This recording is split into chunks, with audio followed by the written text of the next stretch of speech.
بسم اللہ الرحمن الرحیم۔ ہم مائی اسلامک سٹوریز کے تمام ویورز کو خوش آمدید کہتے ہیں۔ دوستو، اگر آپ کو ہماری ویڈیو پسند آئے تو ویڈیو کو لائک کریں اور شیئر کریں اور ہمارے چینل کو سبسکرائب کریں اور بیل آئیکن پریس کرنا نہ بھولیں تاکہ ہماری نئی آنے والی ویڈیو کا نوٹیفیکیشن آپ کو مل سکے۔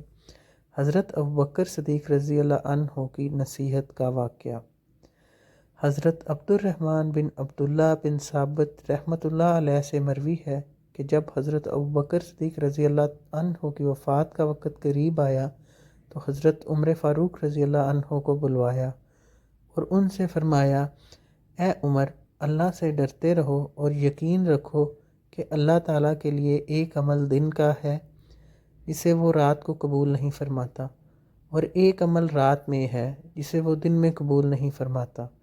اور یہ کہ اللہ تعالیٰ نوافل کو قبول نہیں فرماتا جب تک کہ تو فرض ادا نہ کر لے، اور اس کے اعمال بھاری ہیں جس کے اعمال قیامت کے دن دنیا میں اتباع حق کی وجہ سے بھاری رہے، اور وہ اس کو لوگوں پر بھاری کر دیں گے، اور وہ ترازو جس میں کل کو حق رکھا جائے گا اس کا حق ہے کہ وہ بھاری ہو جائے، اور اس کے اعمال ہلکے ہیں جس کے اعمال دنیا میں باطل کا اتباع کرنے کی وجہ سے قیامت کے دن ہلکے ہو جائیں گے، اور وہ اعمال اس کو دوسروں پر ہلکا کر دیں گے، اور جس ترازو میں کل کو باطل رکھا جائے گا اس کا حق ہے کہ وہ ہلکا رہ جائے۔ اللہ تعالیٰ نے جنت والوں کا تذکرہ ان کے اچھے اعمال کے ساتھ اور ان کی کوتاہیوں سے درگزر کے ساتھ کیا ہے، بس جب میں انہیں یاد کرتا ہوں تو میں ڈرتا ہوں کہ ہو سکتا ہے میں ان کے ساتھ نہ مل سکوں، اور اللہ تعالیٰ نے جہنم والوں کا تذکرہ ان کے برے اعمالوں کے ساتھ اور اچھے اعمالوں کو ان پر لوٹا دینے کے ساتھ کیا ہے، بس جب میں ان کو یاد کرتا ہوں تو مجھے امید ہوتی ہے